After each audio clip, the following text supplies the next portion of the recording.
आपण तापमान या धड्याच्या तिसऱ्या विभागामध्ये प्रवेश करतोय. तर चला आपण आता माहिती घेऊया.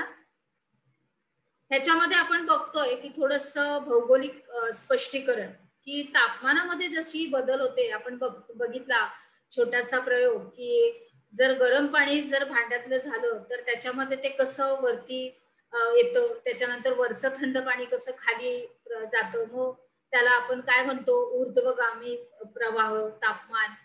तर त्याचप्रमाणे आता समुद्रामध्ये काय काय उलाढाली होतात त्या पण आता आपण बघूया, की ज्या आपल्या समुद्राचे जे प्रवाह असतात, ज्यावेळेस ते शीत कटिबंधामधून उष्ण कटिबंधाकडे जातात, बरोबर आहे, थंड मधून गरमीकडे जातात, तेव्हा उष्ण कटिबंधातील किनारपट्टीचं जे तापमान असतं हे कमी होतं. काय होतं? उष्ण कटिबंधातील किनारपट्टीचं तापमान हे कमी होतं.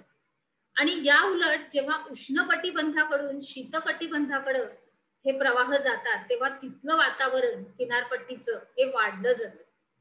काय होतं की ते वाढलं जातं. आता पुढे, आता आपण एक नकाशा बघत आहोत. पूर्णपणे अंटार्क्टिकाचा आहे हा, की संपूर्ण आपल्याला देश पण दिसत आहे तिथे पांढऱ्या रंगामधले, आणि फिक्कट अशा निळ्या रंगामध्ये संपूर्णपणे पाणी आहे ते, आणि सफेद रंगामध्ये आहे ते देश आहेत, म्हणजे तिथले प्रमुख ठिकाणं. उत्तर अमेरिका, आशिया, युरोप, आफ्रिका, दक्षिण अमेरिका हे आपण बघतोय, ऑस्ट्रेलिया. आणि त्याच्या मध्यभागी आता ते सागरी प्रवाह कसे वाहत आहेत, कशा पद्धतीने एकाकडून दुसरीकडे आपण बघितलं. विषुववृत्ताकडून आता उष्ण कटिबंधातून शीत कटिबंधाकडे गेल्यावर कसं होतं, आत्ताच आपण त्याची विस्तृतरित्या अशी चर्चा केलेली आहे. तर आता आपण पुढे जाऊया.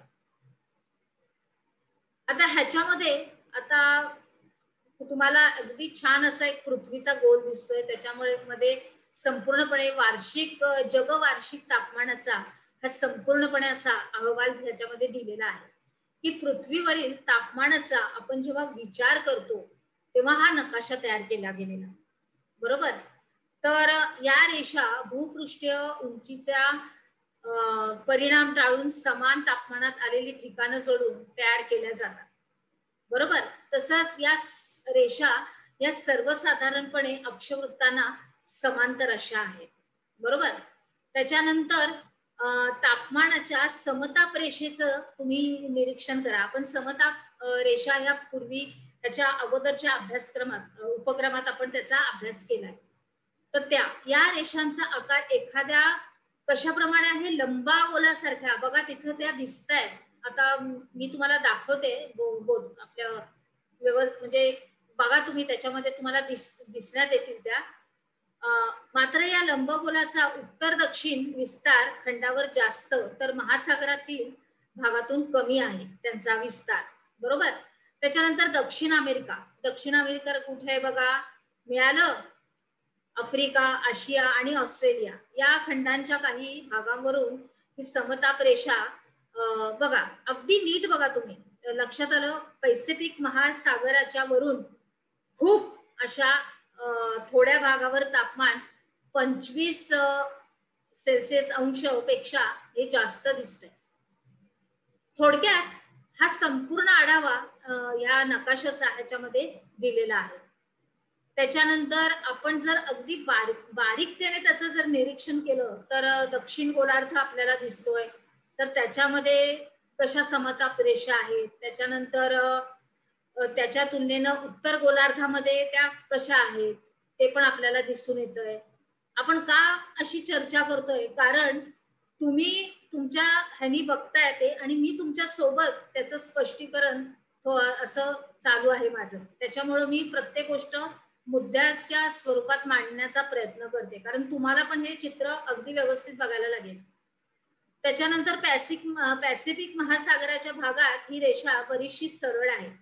पॅसिफिक महासागर कुठे दिसतोय बघा, इथे आहे. हा दिसला तिथे, हे बघा इथे. हा, त्याच्यानंतर ती काहीशी उत्तरेकडे जाते अमेरिका खंडामध्ये प्रवेश केल्यानंतर. ती पूर्वेकडे जाते आणि नंतर मात्र अटलांटिक महासागरात काही अंतरावरती ईशान्येकडे वळते. बघा कशा रीतीने ह्या वळलेल्या आहेत या नकाशामध्ये सगळ्या समताप रेषा. दिसलं?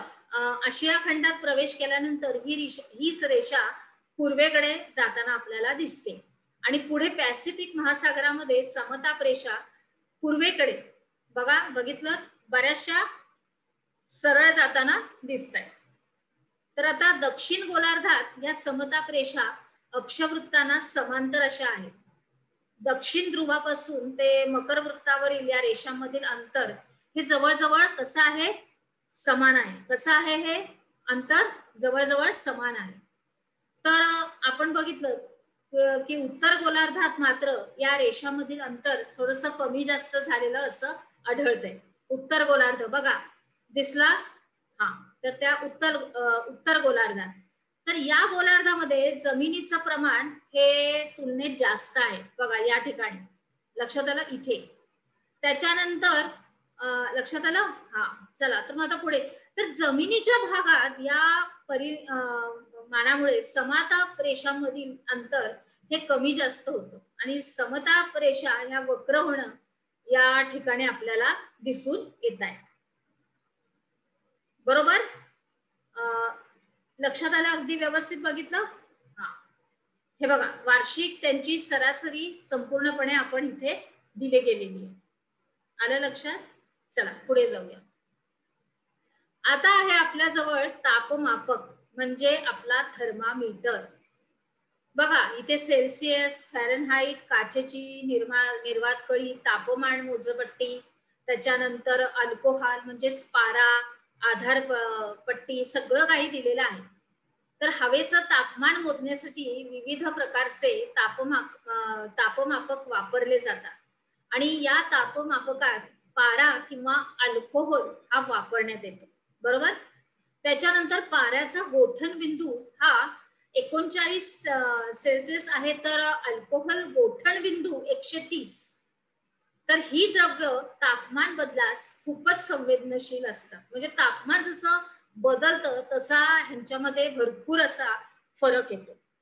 त्याच्यानंतर हा फरक द्रव्याच्या साह्याने सहजपणे आपल्याला पाहता येतो. म्हणूनच तापमान अंश आणि सेल्सिअस किंवा अंश फॅरनहाइट या एककामध्ये मोजतात.